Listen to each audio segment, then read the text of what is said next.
52 Hells Angels rode into Winnemucca, Nevada on a Tuesday afternoon. They didn't come for a rally. They didn't come for a funeral. They came because a woman in a mustard yellow uniform had been earning $700 a week for 3 years and keeping 60 of it. And the man who took the rest had made one mistake. He sent her to work at a diner where a retired Nevada Highway Patrol officer stopped for cherry pie. She had tried to get out 4 times. A police officer left a pamphlet on the counter. A shift manager said he couldn't get involved in marriage stuff.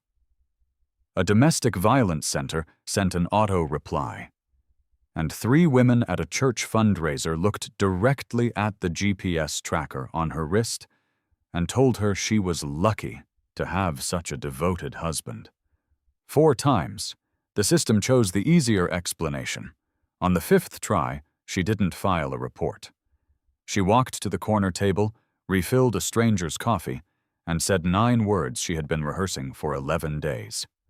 97 minutes later, 52 motorcycles were parked on Highway 80 between the Silver Sage Diner and the edge of town. Not blocking traffic, not making noise, just present, the way a fact is present. Her husband's truck slowed at the on-ramp, read what was waiting for him, and did not turn in.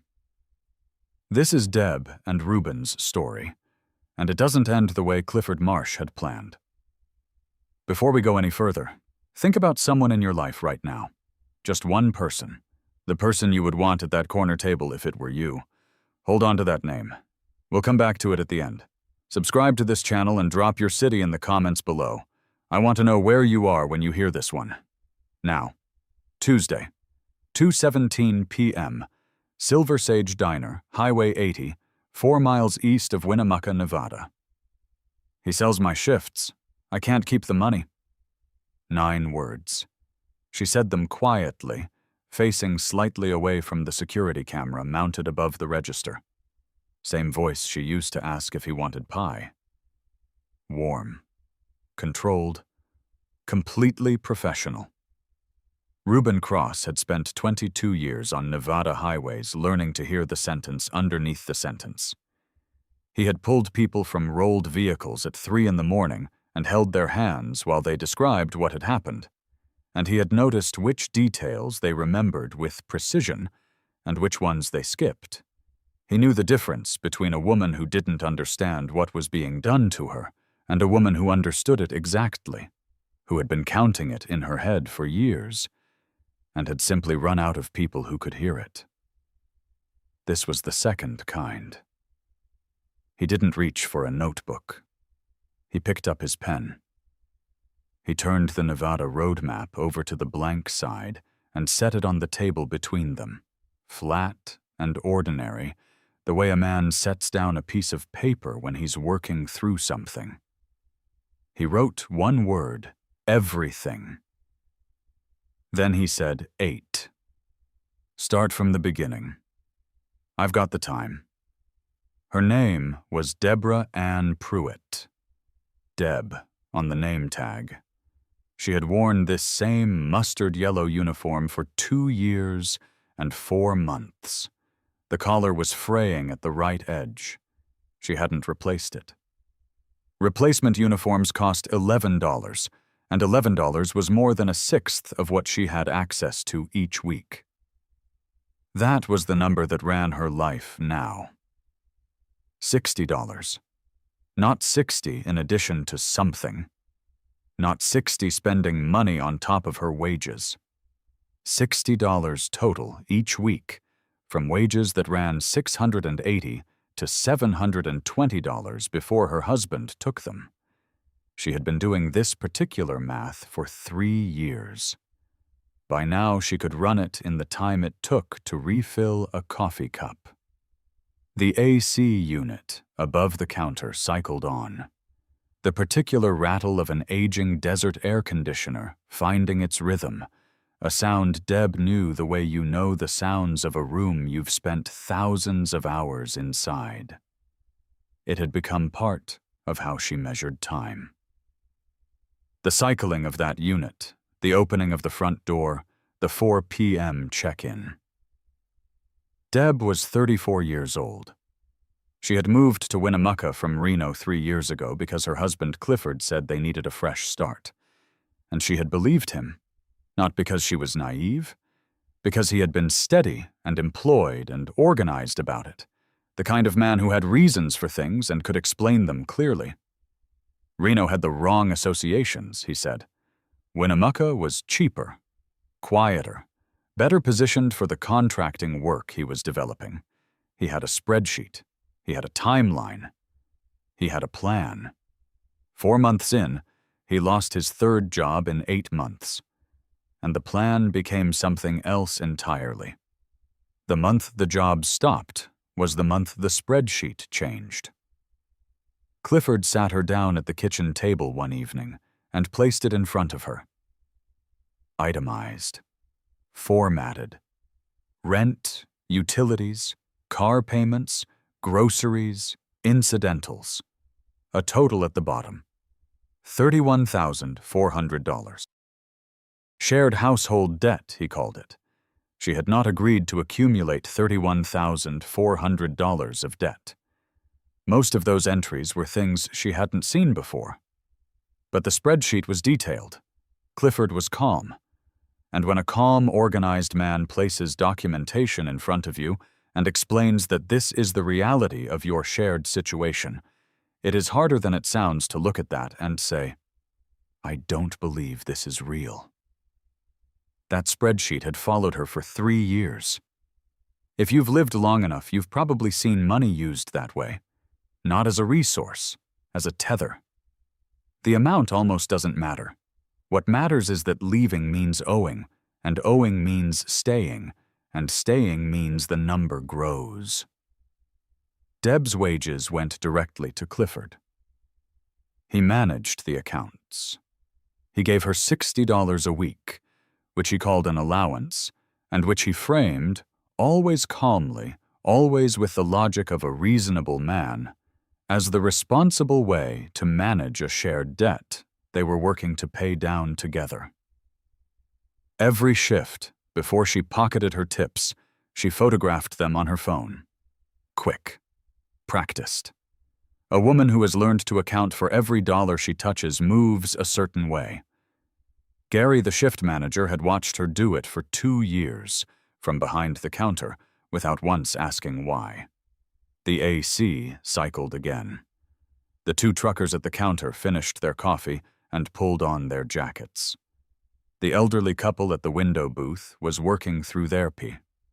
Outside, through the glass, the Nevada desert sat white and broad under the afternoon sun, the kind of light that made everything look exposed and nowhere to hide.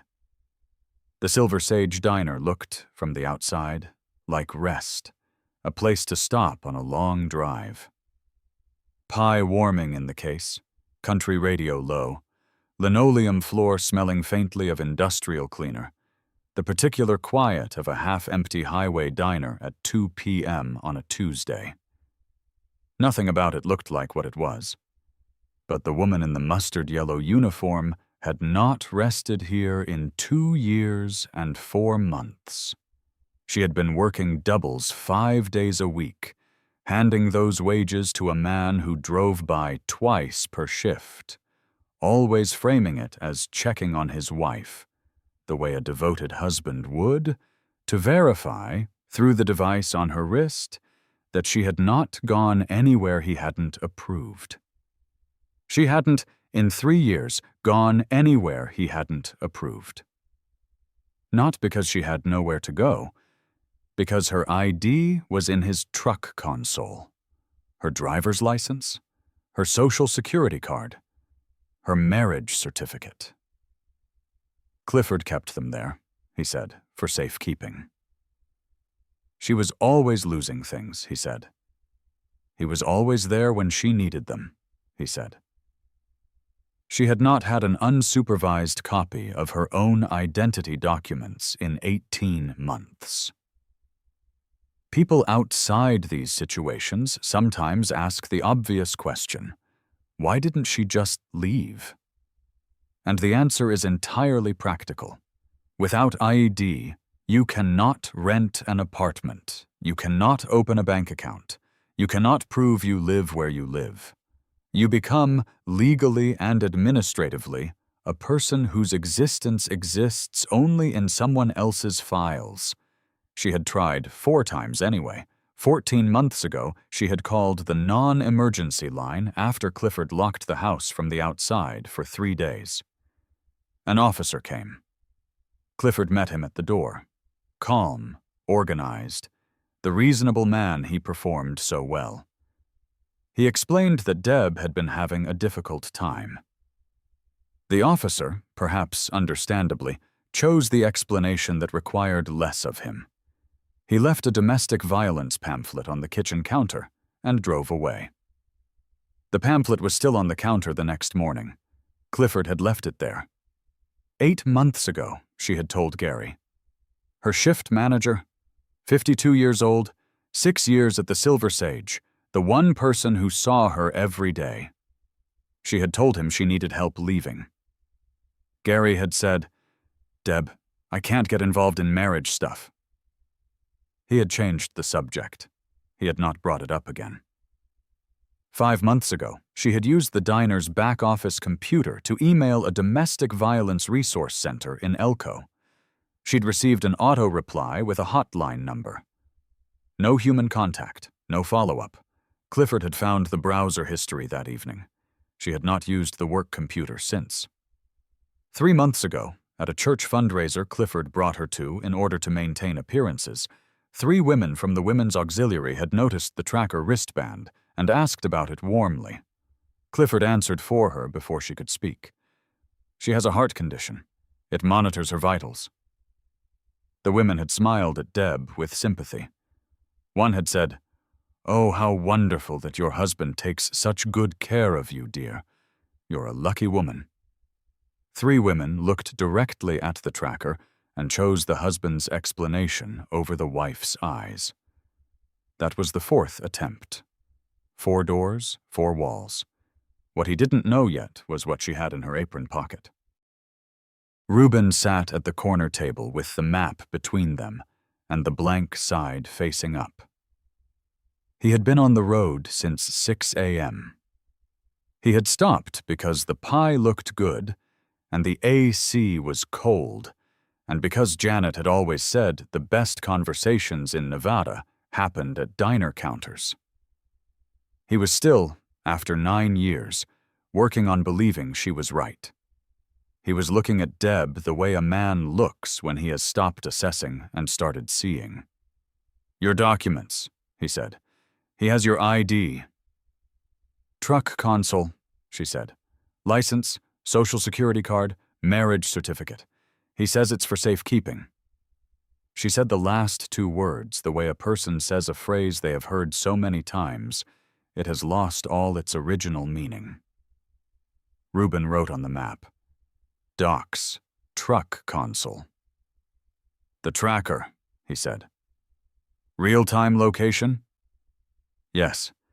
If I leave a 3/10 of a mile radius around this building during a shift, he gets an alert on his phone." He wrote, "GPS, 0.3 miles alert, 4 p.m. check-in, $60 per week. Debt, $31,400. ID, truck, 97 minutes. He looked at what he had written. Then he looked at the door. He stood up. He pulled 2 20s from his wallet and set them on the table, more than the bill, without ceremony. The way a man leaves a tip. The camera above the register would see exactly that. "Stay exactly where you are," he said. "Same tables, same pace. His check-in app sees you stationary inside this building." "That's fine. I'm going outside for 8 minutes. When I come back, I'll order the pie and we'll finish this. Can you hold that?" She looked at him without expression. "I've been holding it for 3 years." He held her gaze for 1 second. "I know." He went outside. The parking lot of the Silver Sage was empty except for the trucker's rigs and his own bike, a Washoe County chapter patch on the riding jacket he'd left folded over the seat. 84 degrees and the particular flatness of high desert in late March, the kind of bright that made it hard to look at anything directly. Reuben pulled his phone from his jacket. He dialed without looking at the number. 9 years of calling it meant his hands knew the way. It rang once. Ironsides. It's Halftone. I need every brother within 2 hours of Winnemucca at the Silver Sage on Highway 80. Now. A pause. Not hesitation. The specific pause of a man running a fast calculation. What's going on? Woman's been working a debt trap inside a legal marriage for 3 years. He controls her documents, her wages, her location. Check in at 4. We are not waiting for Humboldt County to process the paperwork on this one. Half a second. Say no more.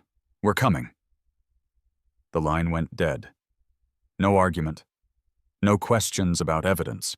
No discussion of liability or what the club was walking into. Just, we're coming. Because that was what it meant. Not a slogan on a patch, but the actual operational meaning of the word Brotherhood in a place and a situation where the official channels had run 4 of their standard non-responses, and a woman was still standing inside a 3/10 of a mile invisible fence. Reuben went back inside and ordered the cherry pie. Stetson. Ironside Vance was 55 years old and ran the Washoe County chapter the way a man runs something he has built over 30 years and intends to be proud of.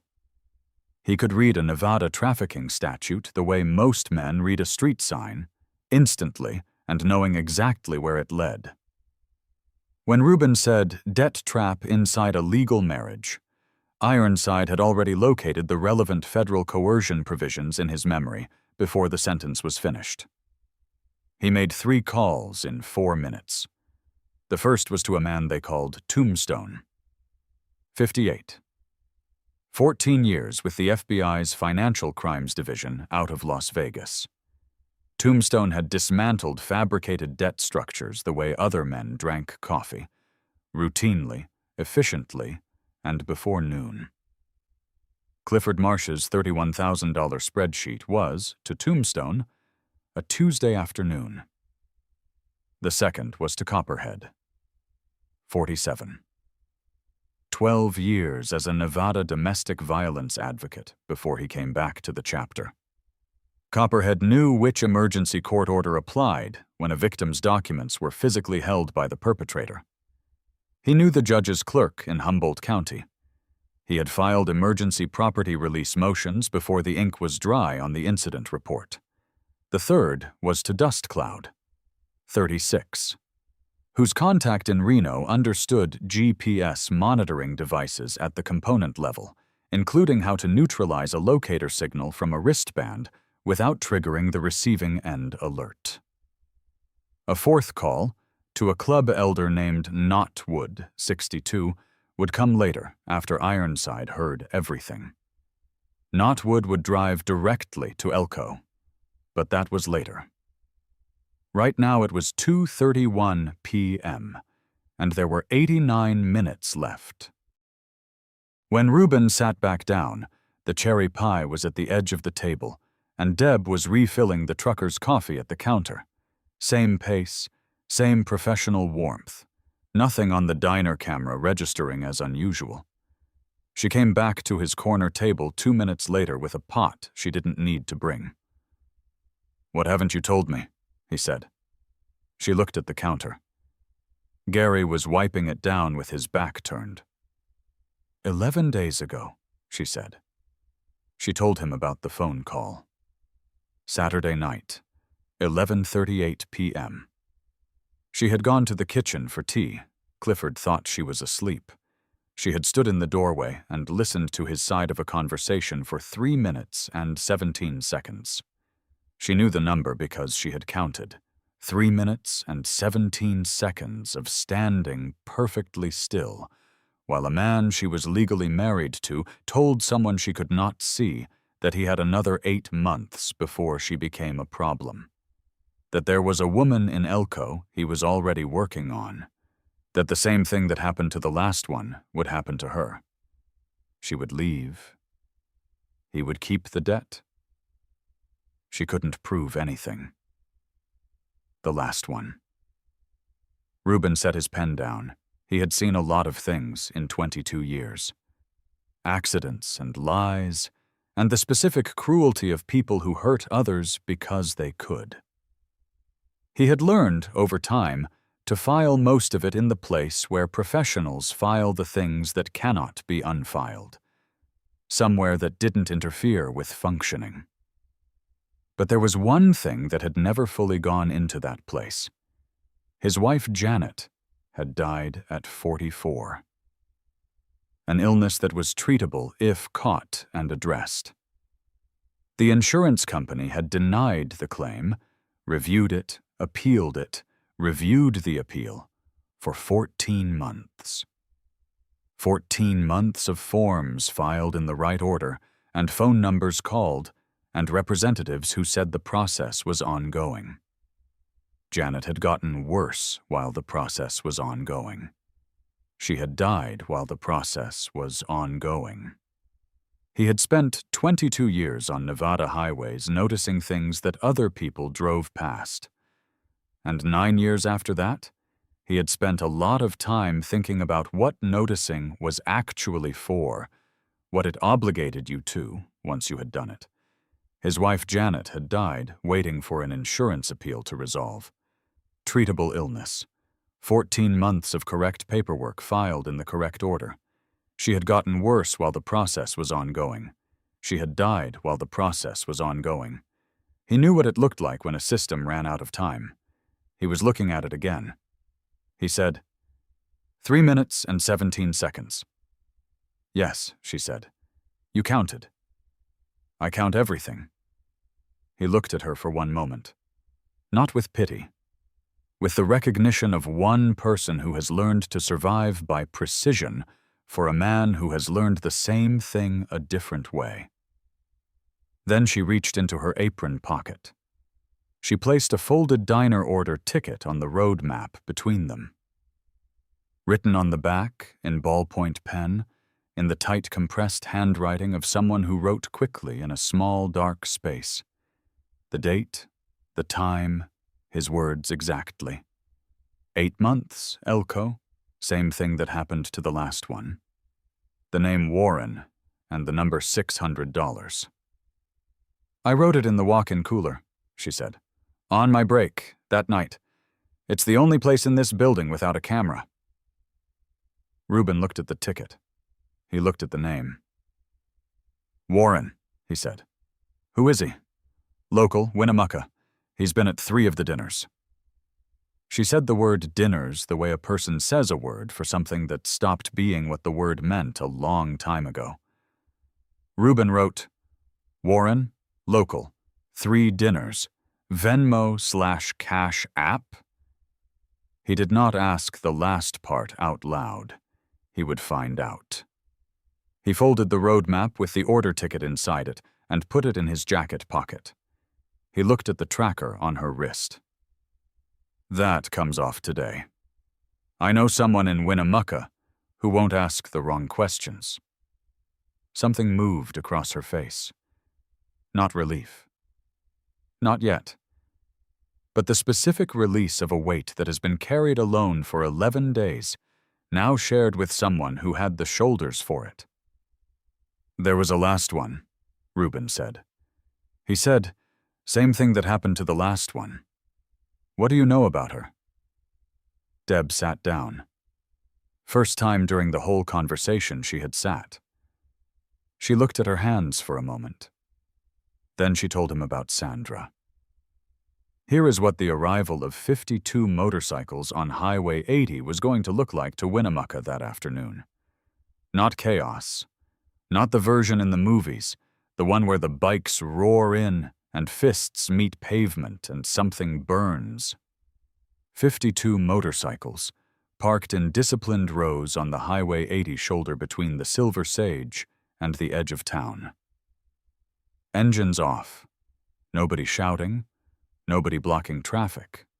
Just present. The way a wall is present. The way a fact is present. Ironside had learned, over 30 years, that the loudest thing a large group of men could do in a situation like this was nothing at all. The law requires an action to respond to. Presence requires only acknowledgement. Clifford Marsh would drive his Ram 1500 toward the Silver Sage at 3:47 p.m. From the moment he hit the on-ramp, he would have an unobstructed view of 52 motorcycles and the men sitting on them. But that was 71 minutes away. Right now, at 2:38 p.m., Reuben Cross was eating cherry pie at a corner table in a Nevada highway diner, with a road map in his jacket pocket and a phone call already in motion, listening to a woman describe what she had heard through a kitchen doorway 11 days ago. And Gary Simmons, 52 years old, shift manager, Silver Sage, was wiping down the counter with his back turned, trying very hard not to think about what he had been watching from that counter for 2 years. He had a feeling, building steadily since about 2:20 p.m., that today was the day he was going to have to decide what kind of man he actually was. By 3:14 p.m., the first bikes were already on Highway 80 heading east out of Reno. You might be picturing what that usually looks like in the stories people tell about Hell's Angels. The roar building toward something violent, the leather and the noise as a prelude to a confrontation. That's the version that fits the box most people have in their head when they hear the name. That is not what was coming down Highway 80 that Tuesday afternoon. What was coming was 52 men who had ridden together long enough that they didn't need to discuss what they were doing or why. No questions about evidence, no debate about jurisdiction, no conversation about whether this was their business. Reuben had called. A woman had been held inside a legal marriage for 3 years by a man who had engineered her life so thoroughly that she couldn't prove she lived where she lived. That was enough. The formation pulled onto the highway in disciplined rows, Washoe County chapter in front, Humboldt County riders falling in behind, the thunder of the engines building low and steady, the way weather builds out here, in the high desert. Something you feel before you fully hear it. Chrome, catching the late afternoon Nevada sun. The particular sound of 52 Harleys in formation. Not a roar, not chaos. Something older than that. Something that sounded like consequence. By 3:41 p.m., the first riders were parking on the Highway 80 shoulder west of the Silver Sage. Engines cut one by one until only the wind was left. 52 men.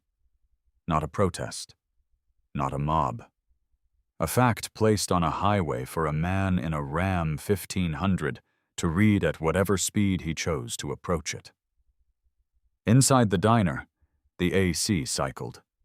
The country radio played something about a woman who stayed too long, and a man who never deserved her.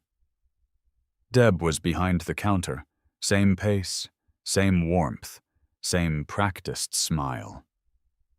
Reuben was at the corner table. He had finished the cherry pie. He was reading the road map without looking at it. His phone showed 3:43 p.m. 17 minutes before Clifford's check-in.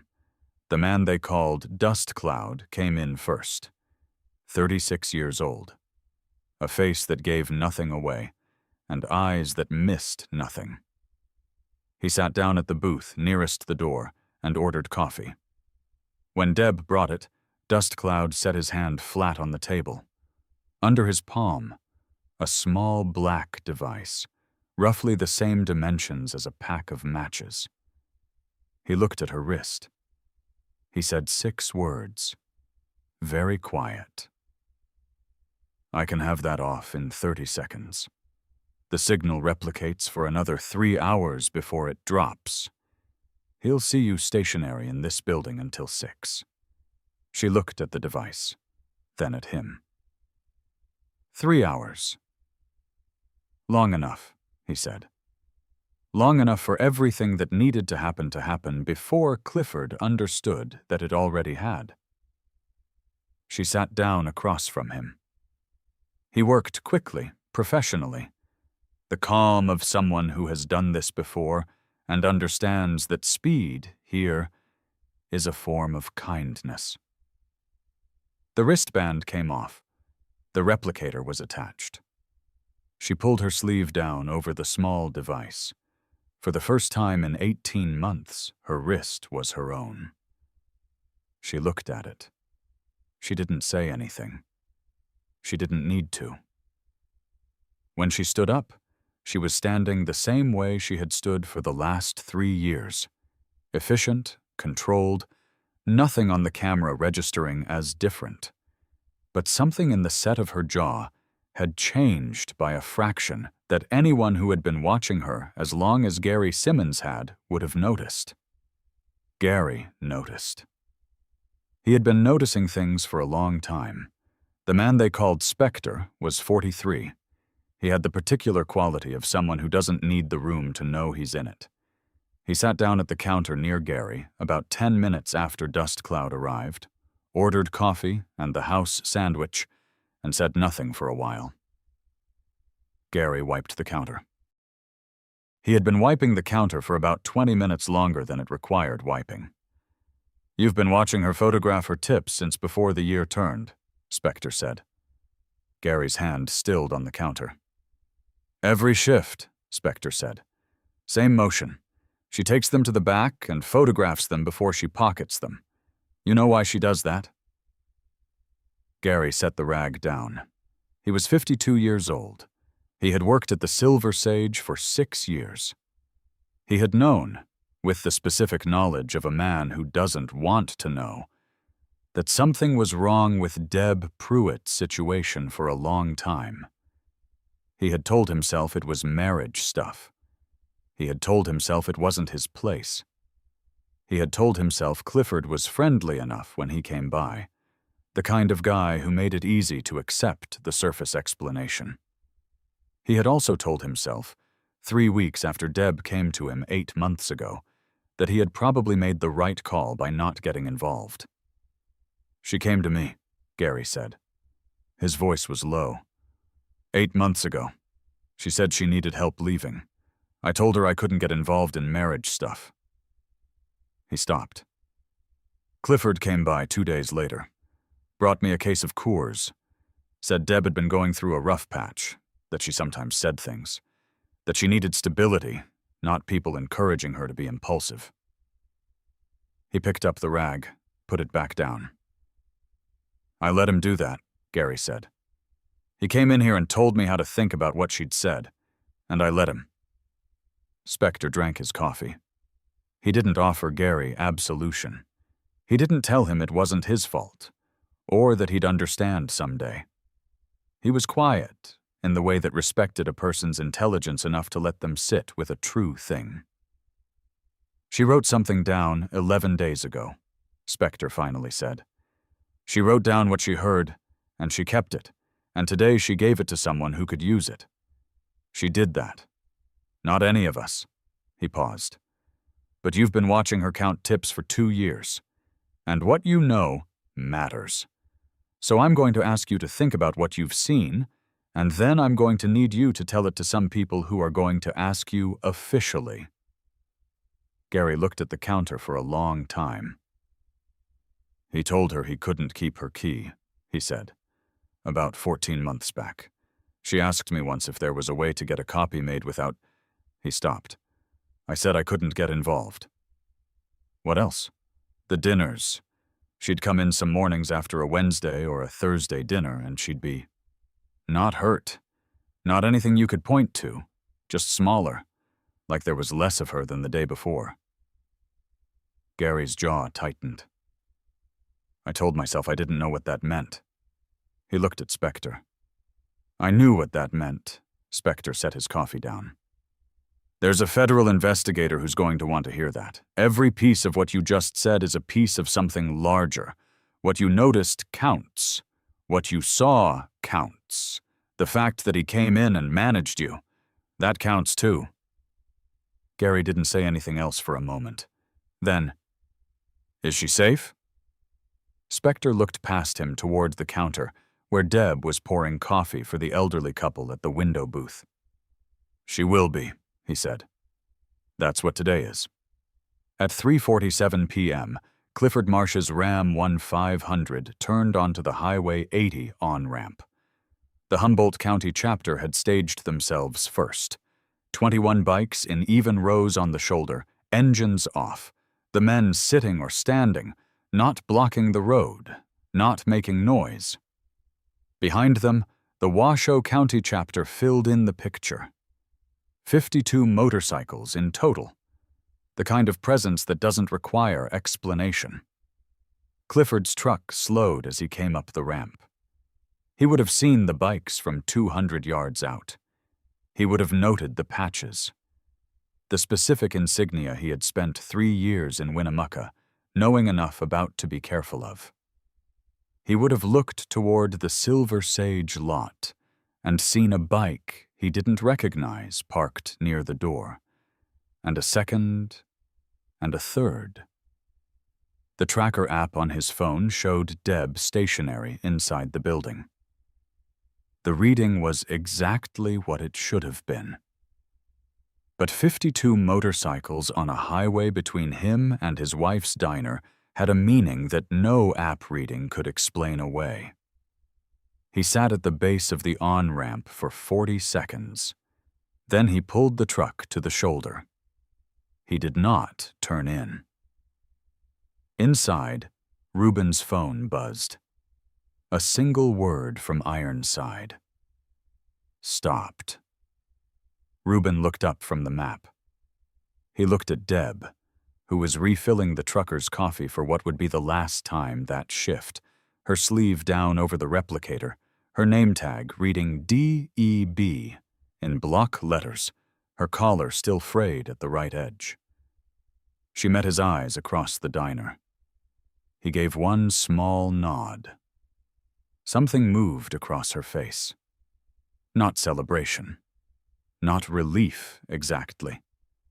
The thing that comes when a calculation you have been running for 3 years, exhausting, precise, relentless, finally resolves.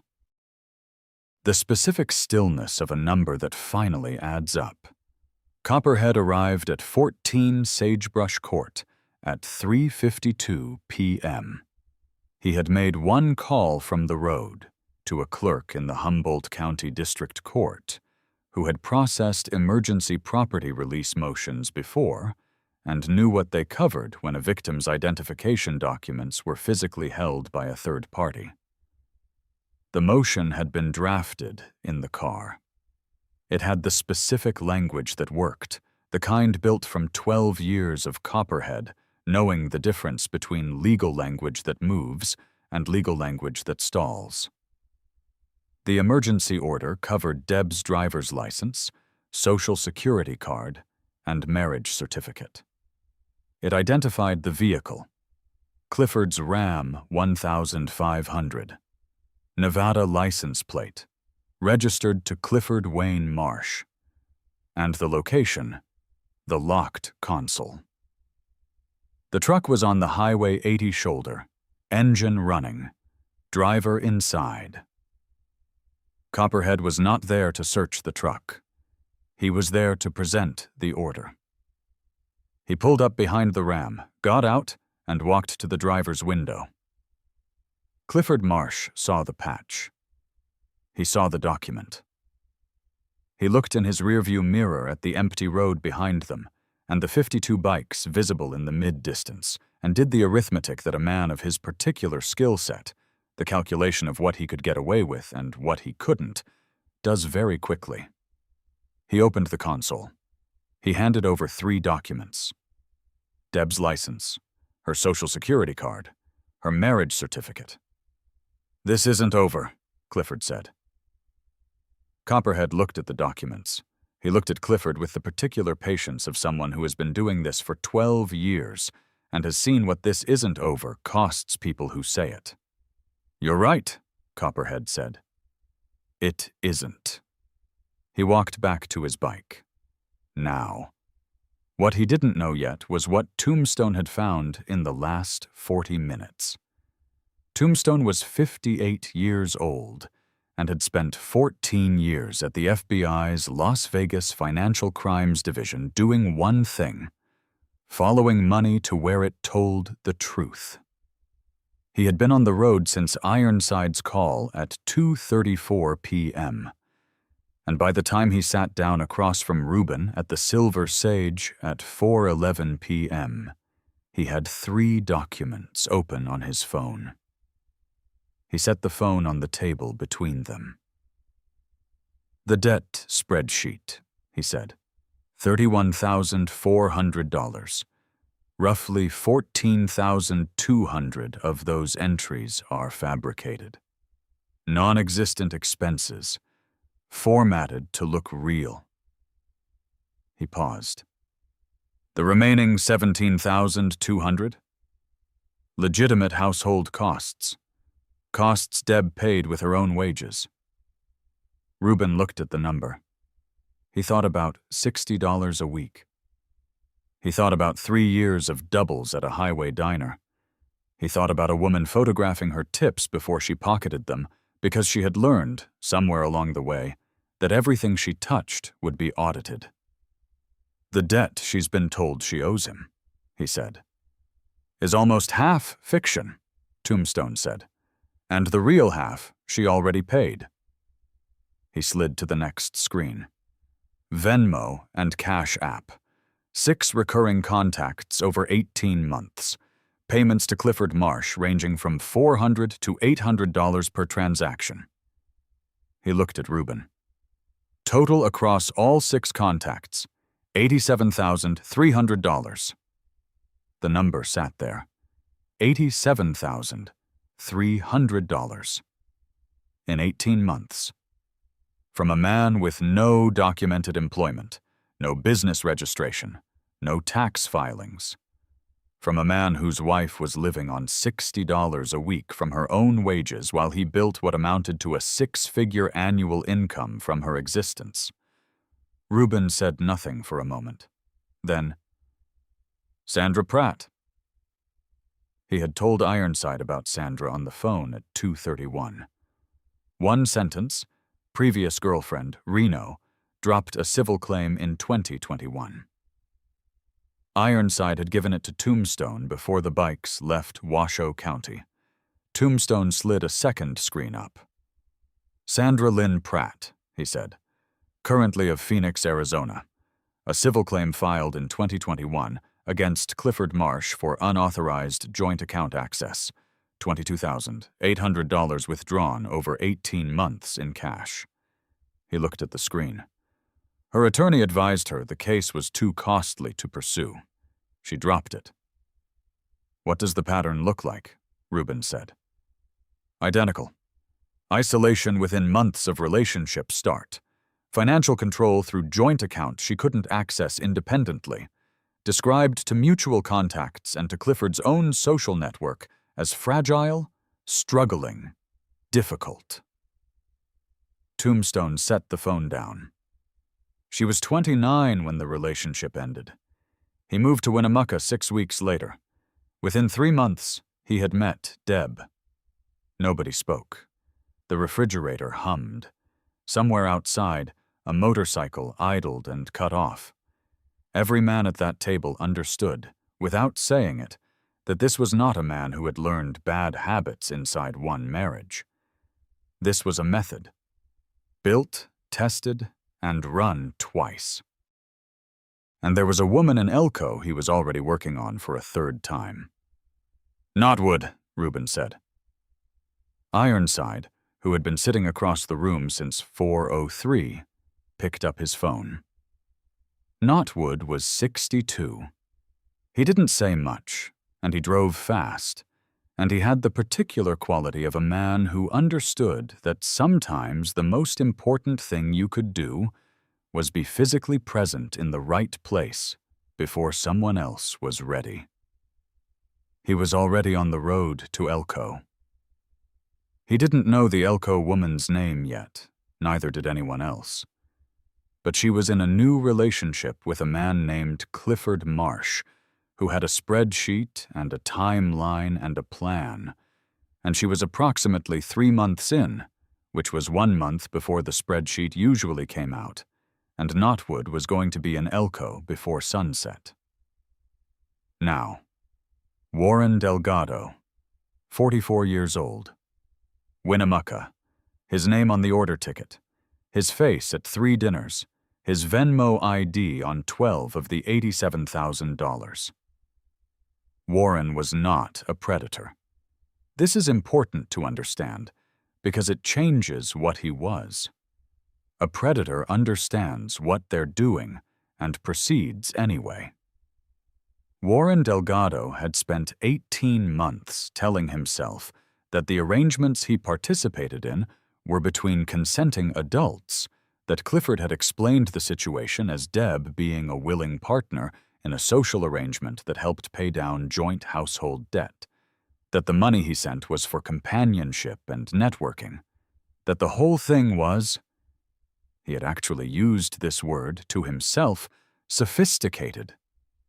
He had told himself this through 12 cash app payments, and 3 evenings, and at least 1 moment at the end of the second dinner when Deb had looked at him with dark, efficient eyes, and he had thought, she didn't choose to be here. He had sent the payment anyway. Ironside came to Warren's house at 4:30 p.m. Not with noise, just the knock, the patch, and the documents laid out on Warren's kitchen table, one at a time. The Venmo records, the Cash App history, the amount, the dates, the order ticket with his name on it. Warren looked at the order ticket. He looked at the total. $87,300. His portion. All of it. He looked at Ironside. I didn't know it was... I thought she was... Clifford said. Ironside was quiet for a moment. Then, tell me everything, from the beginning. Or I make one call and you answer to people with considerably less patience than I have right now. Warren broke in approximately 4 minutes. The coward always breaks fastest. Not because they're weaker, because they have less invested in the story. The predator has built his life on the narrative. The coward has just been borrowing it. Warren told them 5 other contacts, 3 from Winnemucca, 2 from Lovelock. A pattern going back 20 months. 3 of them had been to multiple dinners. One of them had made a comment to Clifford, at some point in the last 6 months, that Deb seemed tired, and Clifford had responded by scheduling 2 additional dinners the following week. Warren had not asked why.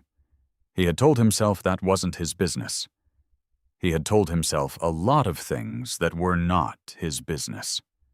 When Ironside stood up from Warren's kitchen table, he looked at the man across from him. A man sitting in his own house with his hands flat on the table, staring at the numbers, seeing perhaps for the first time what the numbers actually represented. And he felt the heaviness that comes with this part. Not anger. Something slower. The villain was easy to understand. A predator makes a calculation, an evil calculation, a human one, the kind the law was built to stop. But this man was different. This was a man who had seen the thing clearly enough on at least one occasion, and had looked away. Who had paid 12 times. Who had available to him, at any of those moments, the simple choice to stop.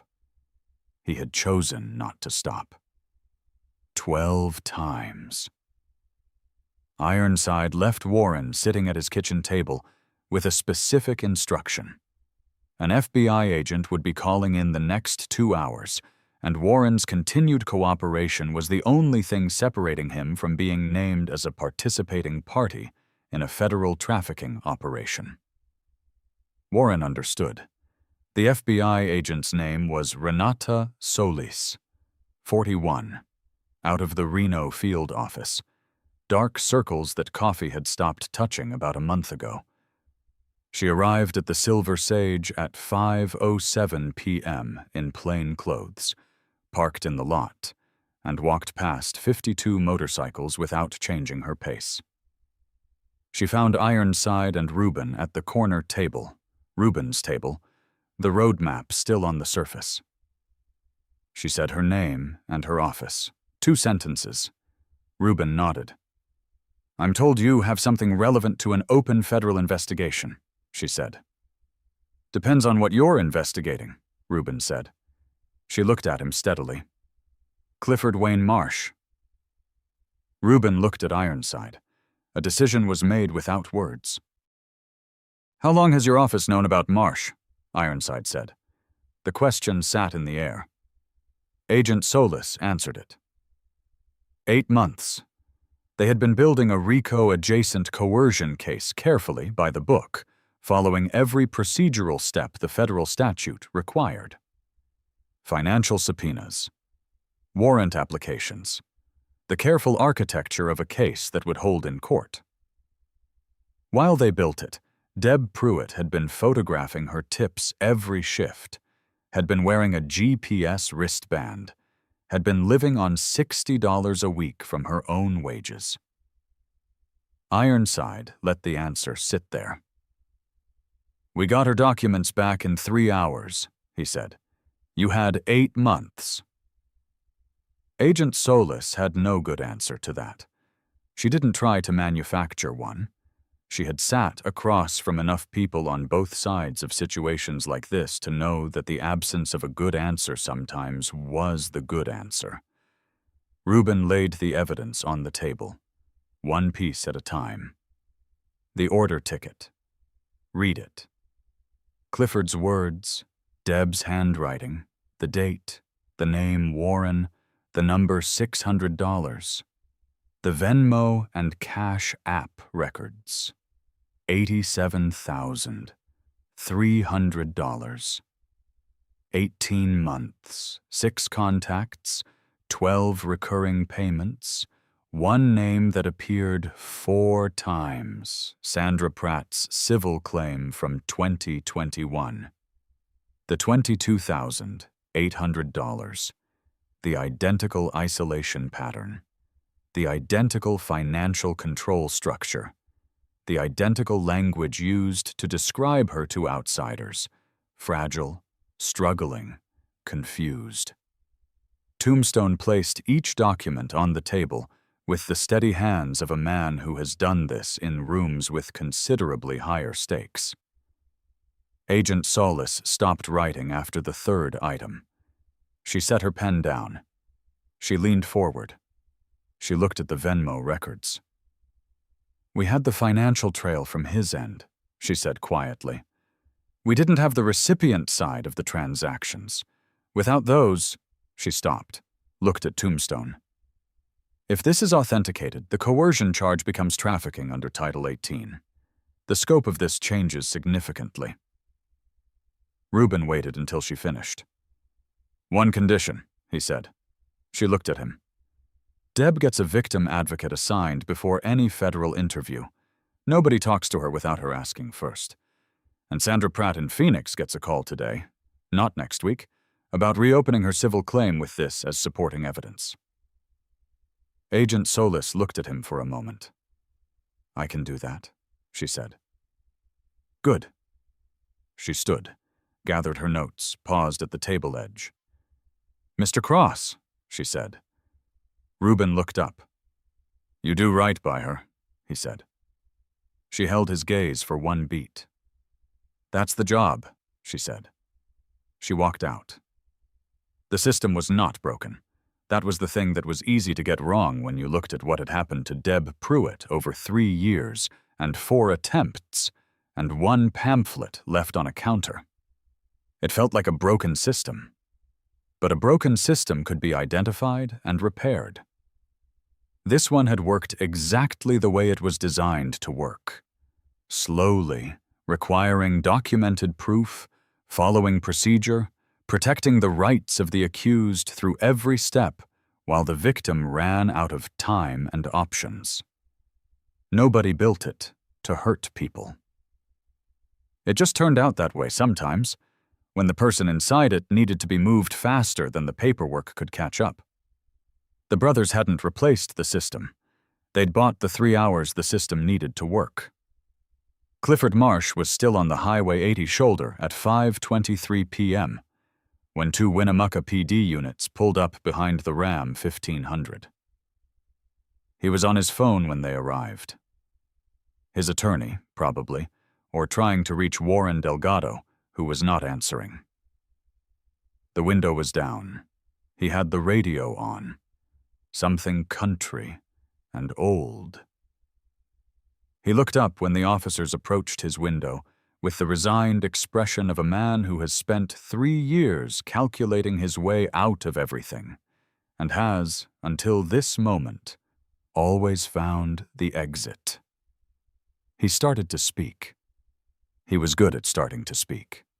Deb had once told Reuben in the diner that Clifford could make a reasonable case for almost anything in the first 60 seconds. That was the skill. The first 60 seconds, before the details caught up. His shoulders dropped from defensive to open, palms up on the steering wheel, the practiced gesture of a man with nothing to hide, performed by a man with everything to hide. "Officer, I think there's a misunderstanding here," he said. His voice was warm, slightly self-deprecating, the voice of a reasonable man who was mildly inconvenienced but understood that these things happened. "My wife and I have been going through a difficult time. I think you probably know that stress in a marriage can lead to people saying things. Deb struggles. I've been trying to support her. I'm sure the gentleman who called you is well-intentioned, but if you talk to anyone in this community, my neighbors, the people I volunteer with, the families I've worked with at the church, they'll tell you exactly who I am." He smiled. Clean. Practiced. The smile of a man who had used it 100 times and had 100 times been believed. Copperhead, standing at the window, said nothing.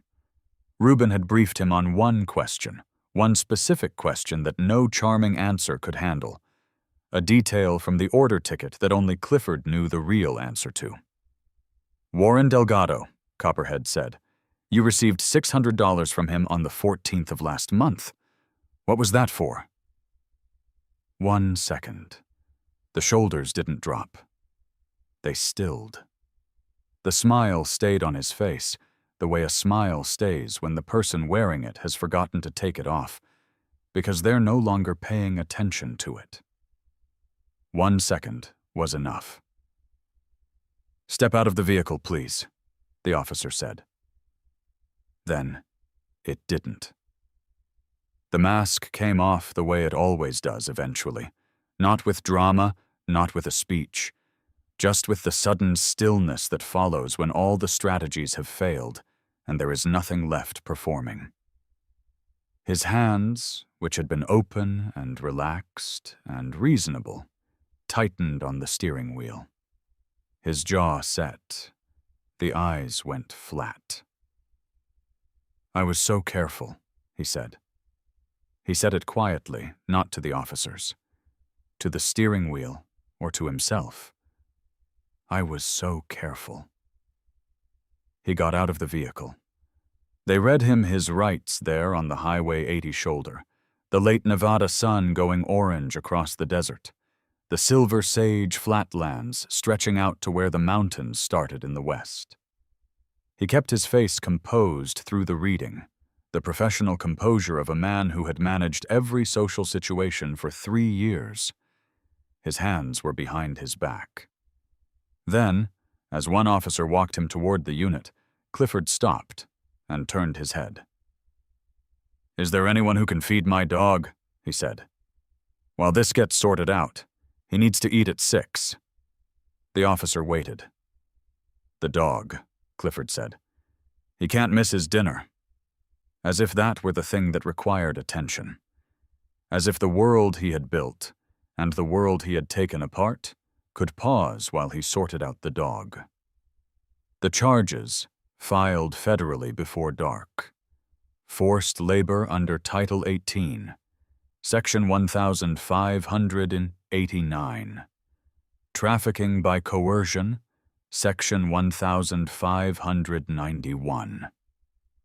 Financial fraud, $14,200 in fabricated debt entries. Document confiscation. And pending Sandra Pratt's cooperation from Phoenix, a second trafficking count extending the timeline by 2 additional years. Bail was set at a number that reflected, accurately, the fact that this was a man who had access to $87,000 in unreported cash income and no moral center that had ever slowed him down. He did not make bail. At 5:41 p.m., Reuben Cross sat alone at the corner table. The diner was quiet. The truckers had paid and gone. Gary Simmons was standing near the register, not wiping anything. The elderly couple at the window booth had left a few minutes ago, and the woman had stopped on her way out and looked at Deb, who was standing behind the counter holding her own documents for the first time in 18 months, and said something Reuben couldn't hear from across the room. Deb had looked down at the license in her hand. Then she had looked at the woman and nodded. The full scope of what the next 72 hours would reveal was still assembling itself. 5 other contacts to be identified. 3 from Winnemucca, 2 from Lovelock. A financial operation that had run for at minimum 20 months. Sandra Pratt in Phoenix, who would receive a call this evening from Agent Solis, and who would pick up on the second ring and who would say yes before the sentence was finished, because she had been waiting 3 years for someone to call who could actually do something with what she knew. And somewhere in Elko, a woman in a relationship with Clifford Marsh that was approximately 4 months old was about to open her door and find a 62-year-old man who had driven 2 hours to tell her something she was going to want to know before the spreadsheet appeared. The scope would come out in full over 3 days. When it did, it would look like this. 6 victims identified across 2 states, covering a period of 5 years. Total funds trafficked and fraudulently extracted. Approximately $161,000. Clifford Marsh's total documented income from employment in the same period. 0. He had been doing this for 5 years. It had worked every time, until a retired Nevada Highway Patrol officer ordered cherry pie at a highway diner and noticed a sleeve pulled too long for 84-degree weather.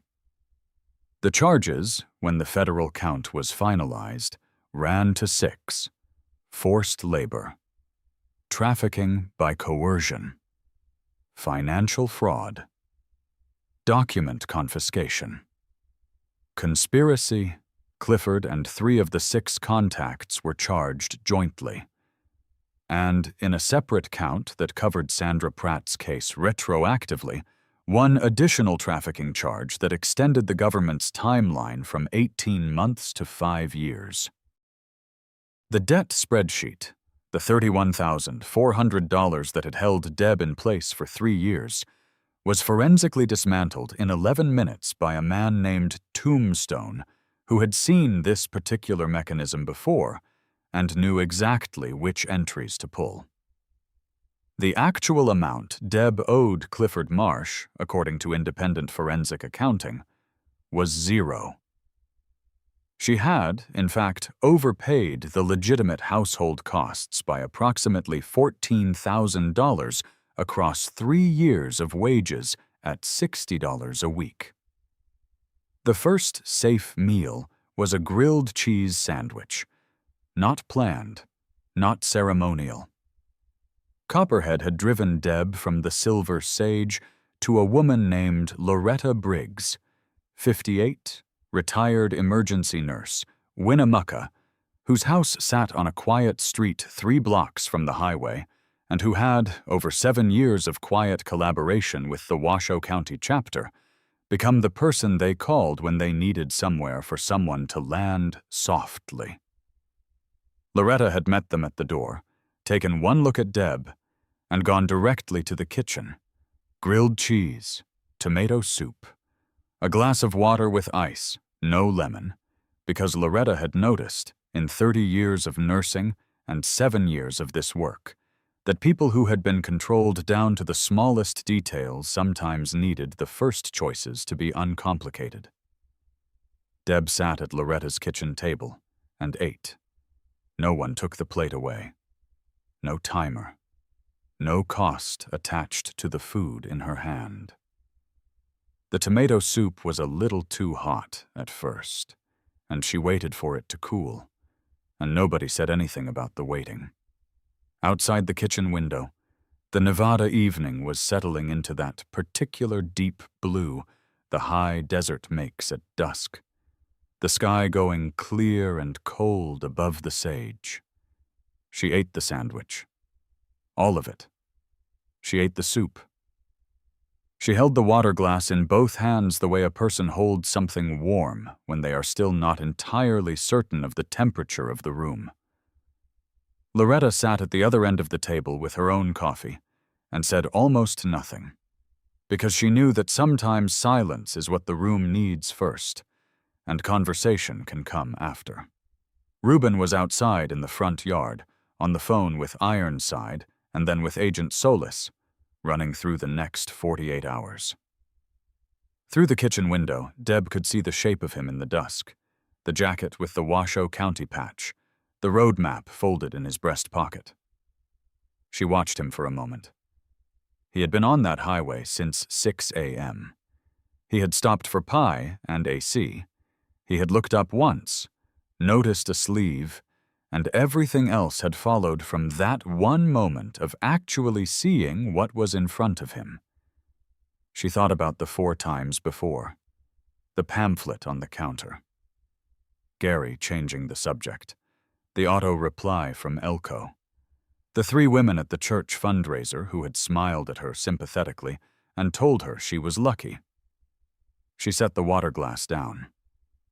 Think about someone in your life right now, the person you'd want in that kitchen. Not a hero, not someone with a badge or a patch or a title, just someone who would notice the sleeve. Someone who, if you said 9 words that didn't add up, would set their pen down and say, "Start from the beginning. I've got the time." Hold that person in your mind for a moment. We're coming back to them at the end of this story. Then she placed her driver's license on the table in front of her. Just placed it there. Looked at her own face in the small photograph. The version of herself from before the apartment in Reno, before the spreadsheet, before the $60 a week. She looked younger in the photograph than she felt, and older than the number on the card suggested. Loretta glanced at the license. She didn't say anything. "It doesn't look like me anymore," Deb said. Loretta considered this. "No," she said. "It looks like the person you were when it was taken. That's different from who you are now." She sipped her coffee. "Both are real." Deb put the license in her pocket. Her own pocket. Her own document, in her own clothing, going with her wherever she decided to go. She looked out at the yard. Reuben had finished the call. He was standing in the dark of the front yard looking west toward where the mountains were, barely visible now against the last of the light. She thought, He stopped for pie. That was all. He hadn't come looking. He hadn't been sent by anyone. He had stopped because the pie looked good, and an old habit of noticing things was still running 22 years after he'd learned it. And she thought about all the people who had passed through that diner in 3 years and had not noticed, or had noticed and looked away, and how the difference between those two outcomes, noticed versus looked away, was the entire distance between where she sat at 5:47 p.m. on Tuesday and where she had been at 2:17 p.m. Loretta stood up and took the empty plate. She left the water glass. Outside, Reuben turned from the mountains and came back toward the house. The doctor's name was Miriam Castillo, a general practitioner in Winnemucca, 51 years old, who ran a small practice on the east side of town, and who had, over years of working in a rural Nevada county, developed the particular skill of asking the right questions and none of the wrong ones. Copperhead had called her from the road at 4:15 p.m. She had stayed late. She examined Deb at 6:30 p.m. in a small room that smelled like antiseptic and had a plant in the corner that someone was clearly trying to keep alive. Copperhead sat in the waiting room with a paper cup of coffee and a 6-month-old magazine, reading neither. When Deb came out 40 minutes later, Dr. Castillo was behind her. She looked at Copperhead. She said, "Stress-related weight loss, approximately 12 to 15 pounds over 3 years. Chronic sleep disruption, no acute injury, nothing that rest and regular meals and absence of the stressor won't address over time." She paused. "She needs continuity of care for the next 6 months at minimum. Someone to check in with." She looked at Deb. "You're not fragile," she said. "I want to be clear about that. You're depleted. Those are different things." Deb looked at her. "I know the difference," she said. Dr. Castillo nodded. "Good. Then you also know that depleted recovers. Come back in 2 weeks." Copperhead stood up from the waiting room chair. He handed Deb a card with Dr. Castillo's number on it, and a second card, his own number, written in pen on the back of a folded receipt, which was not the most professional business card in the world, but communicated something the professional version could not. "Any time," he said. He meant it in the specific way that people who have done this kind of work mean it, not as courtesy, as operational fact. The housing solution was Loretta's second bedroom. Furnished, quiet, with a window that faced the backyard, and not the street. A detail that mattered in the first weeks, more than people who have never had to track a vehicle in a rear-view mirror would understand. The chapter had raised $14,000 in 2 days across Washoe and Humboldt counties. This was not a fundraiser. It was 26 members each putting in what they put in and not talking about it, which was the only way the chapter had ever done anything that mattered. The money went into a supervised account, managed jointly by Tombstone and a Winnemucca attorney named Priscilla Okafor, who handled exactly this kind of transition, covering first and last month rent at an apartment on Cedar Street that Deb had signed for on Thursday, the day after the arrest. Priscilla Okafor was 44 years old, had been in family and civil law for 16 years, and had taken one look at Tombstone's forensic accounting report and the debt spreadsheet and said in a very level voice, "The manufactured entries alone are worth a counter-civil action. He filed this debt. He's going to wish he hadn't." She filed the counterclaim on Friday morning. The Cedar Street apartment was 640 square feet. Second floor. A view of a parking lot, and beyond it, a strip of high desert sky that turned remarkable colors at dusk. The building manager was a woman named Paula, who had been briefed enough to know what she needed to know, and had said simply, "She can move in Saturday." On Saturday, Reuben carried 2 boxes up the stairs. Copperhead carried the couch, second-hand, green, bought for $80 from a woman on the next block who was moving to Sacramento.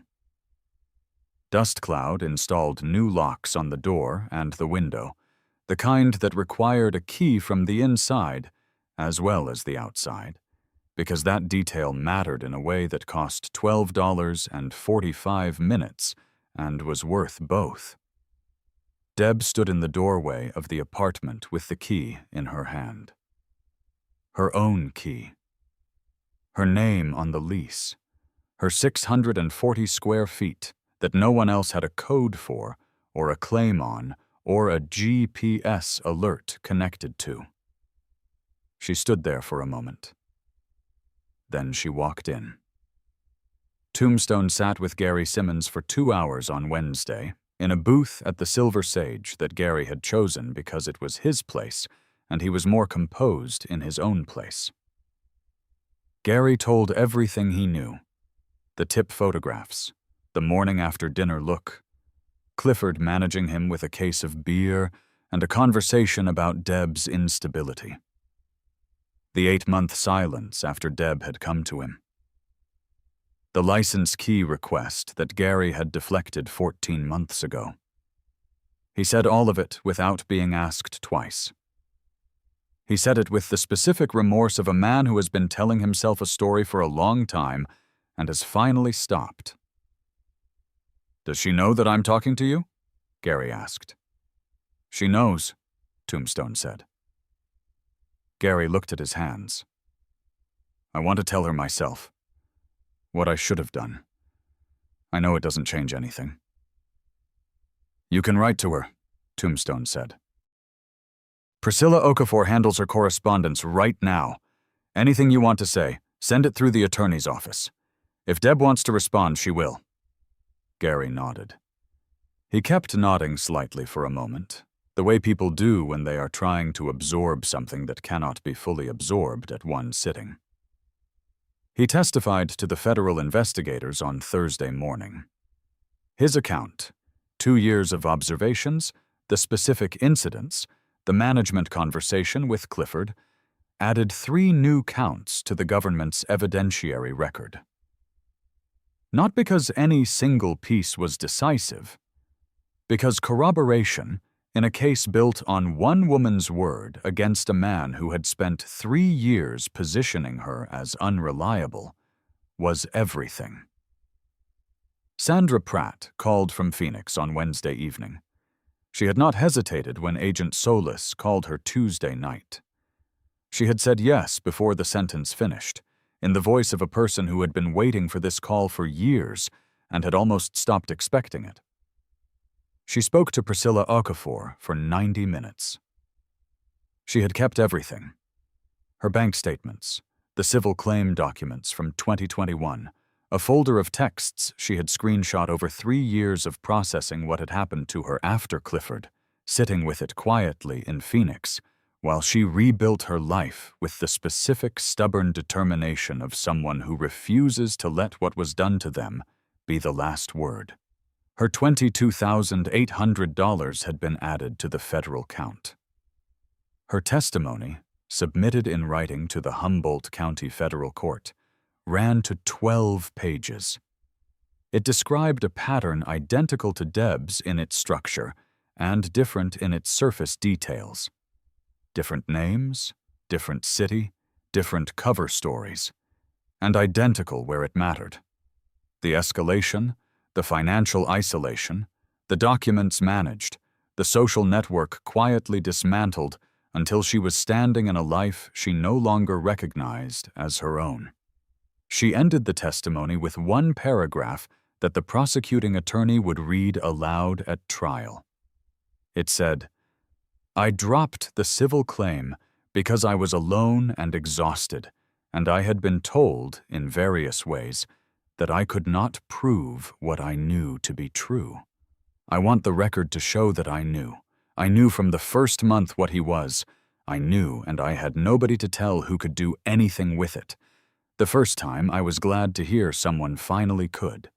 Nora Castillo, Sandra's best friend in Reno, 38, who had watched Clifford Marsh isolate Sandra for 14 months and had never once been asked what she saw, received a call from Agent Solis on Thursday morning. She answered with, "I've been waiting for someone to ask me this for 4 years." Her testimony added the social isolation pattern to the record in a way that corroborated both Sandra and Deb's accounts simultaneously. She described watching Sandra's social world contract, month by month, like water drying from a surface. She described Clifford's specific technique. The gradual reframing of Sandra's friends as bad influences, users, people who didn't really care about her, delivered so calmly and with such apparent concern that it had taken Nora months to recognize it as a campaign. "He was very good at it," she said. "That's the thing people don't understand. He was very good. He sounded like someone who loved her when he talked about her. He sounded worried, protective." She paused. That's why it worked. Warren Delgado cooperated fully. He named all 5 other contacts. He provided his complete transaction history.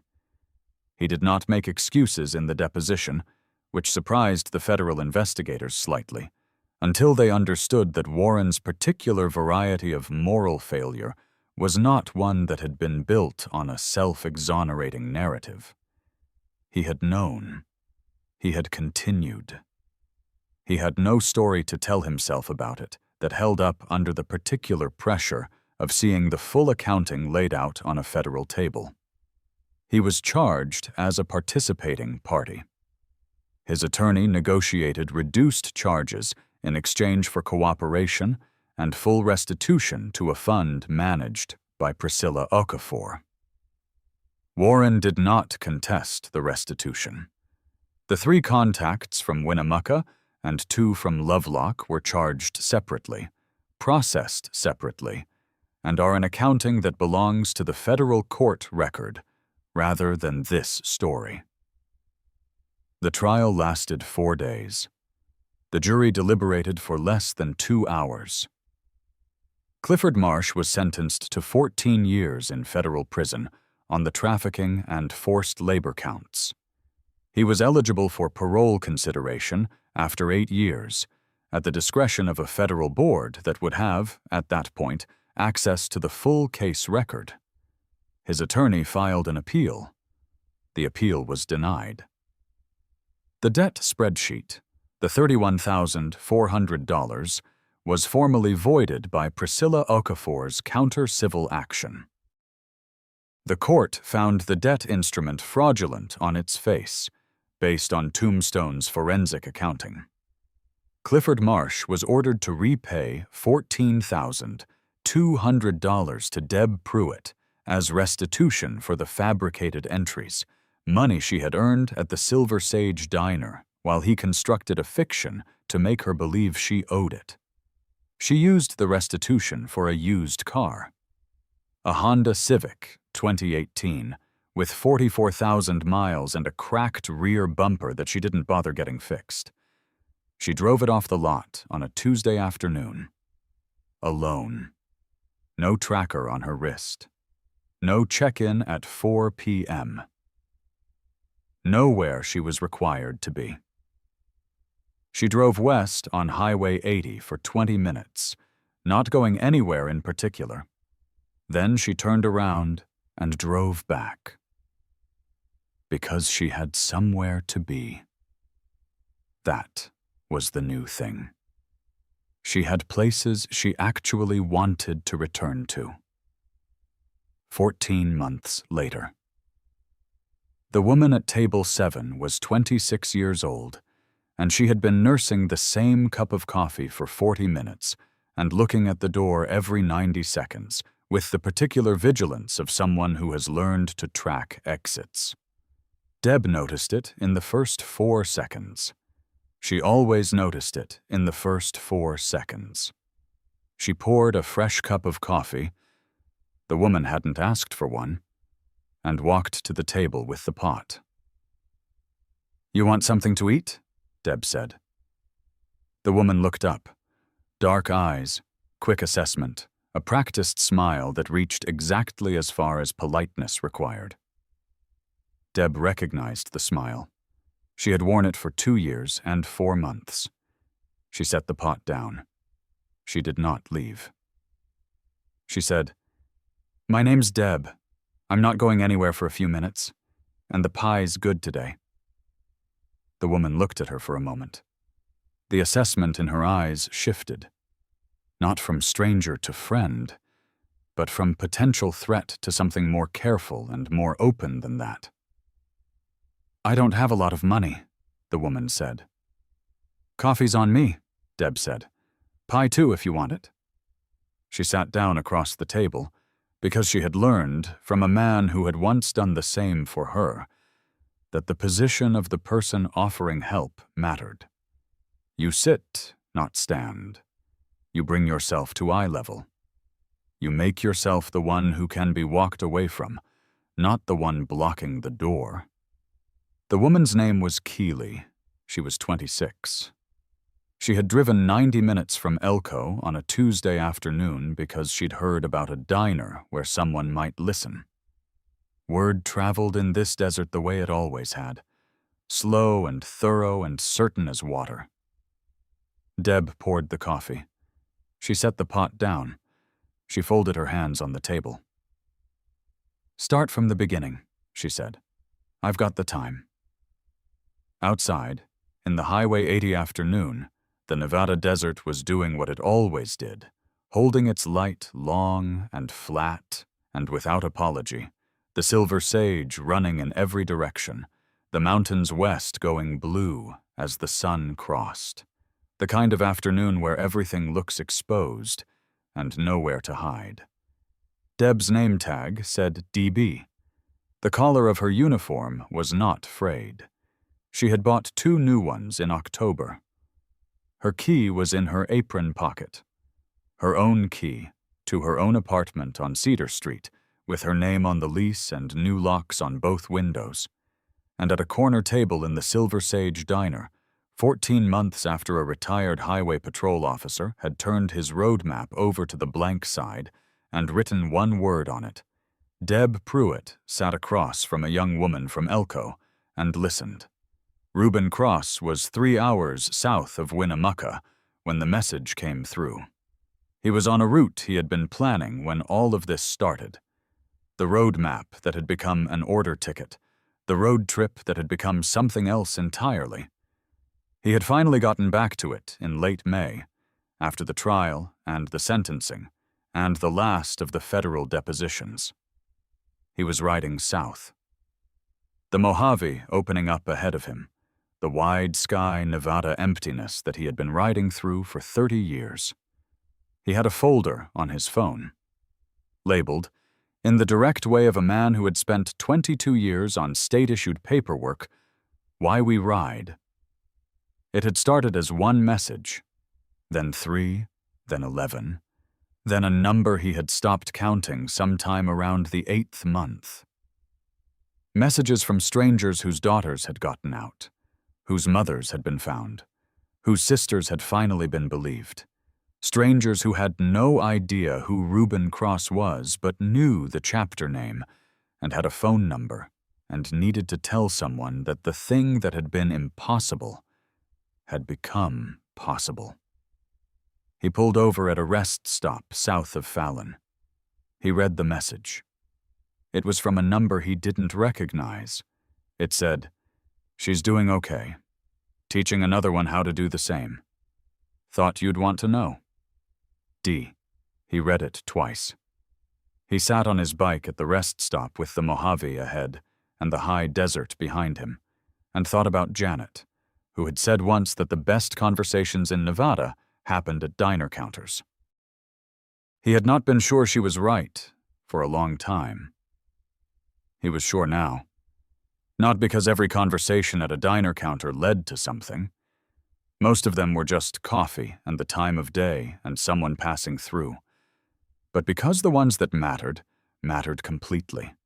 Because noticing, really noticing, not looking past, not accepting the surface, was the thing that determined everything that followed. He had spent 22 years noticing things on Nevada highways, and then 9 years afterward trying to figure out what it was all in service of. He had an answer now, or something close enough to one. He put the phone in his pocket. He started the bike. The road south ran long and straight, and he led it. There is something underneath this story that is easy to miss if you're moving too fast. It isn't really about bikers. It isn't about patches or road names or the particular mythology of Hell's Angels that tends to crowd out everything else when those words appear in a sentence. Those things are real and they matter, but they're the vehicle, not the destination. This story is about noticing. It is about the difference between looking at something and seeing it, between being in the presence of suffering and registering it. Deb Pruitt was in that diner every day. 4 different people had access to what was happening to her. Close access. Daily access. The kind of access that leaves no room for the excuse of not knowing.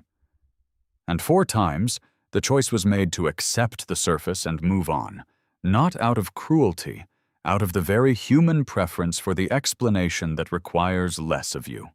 One man, on one afternoon, looked up from his roadmap and chose differently.